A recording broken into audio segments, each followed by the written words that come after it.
Yes, what's good, what's poppin'? Ni wasaa mwingine tena, habari za leo, habari za wakati huu.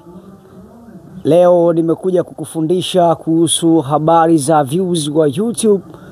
Bilioni 1 unapata kiasi gani? Najua waandika maudhui wengi wanafikisha hao views. Lakini pia hata waimbaji huwa wanafikisha views bilioni 1. Maswali mengi yako mtaani, watu hawajui kwamba je, mwandika maudhui anapata shingapi akifikisha views bilioni 1. Lakini kabla yote ningependa usubscribe channel ya Sultani Uwezo TV. Alafu tuendelee na hii exclusive darasa pendwa kabisa ambalo linahusiana na mambo ya digital.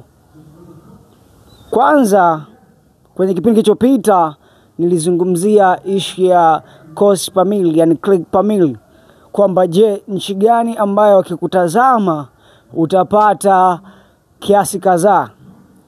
Nilizungumzia habari za views 1000, nilizungumzia habari za views milioni 1, mkaelewa.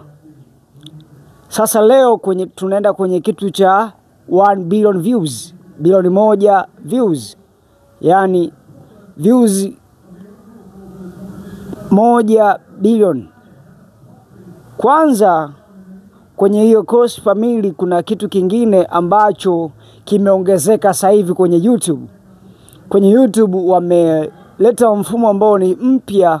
Usipokuwa update, yani kwamba haujawa muda wote unafuatilia, unaweza kaa uko nyuma.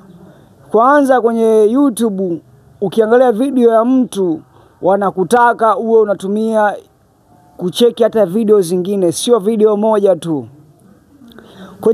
Kwenye views bilioni 1 unapata dola zisizopungua 870,000 ni kama bilioni 2-3 hivi.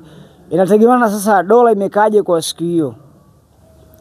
Kwa hiyo utazidisha kwa Tanzania shilingi ya leo ambayo umepata hilo swali, kwamba una calculate labda 1 billion views, nita calculate kwa 2700 au nita calculate kwa 2000 kulingana na nini na siku hiyo husika.